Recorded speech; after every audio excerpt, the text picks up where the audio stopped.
despite the recent outperformance of U.S. stocks, the case for global equity exposure remains a compelling one. And this graph illustrates that point. So we're looking on the horizontal axis is time, starting with 1970 on the left and 2015 on the right. And we see dollars on the vertical axis in millions. And we're starting out with $1 million in 1970, and the blue line is a global equity portfolio, and the gray line is the S&P 500. And so that blue line, what does a global equity portfolio represent? And you can see in the small print down there that from 1970 up to 87, we're using a portfolio that's 60% S&P 500 and 40% developed foreign markets.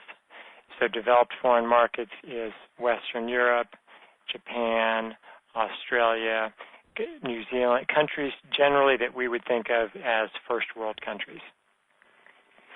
And beginning in 1988, what we're adding to that is emerging markets.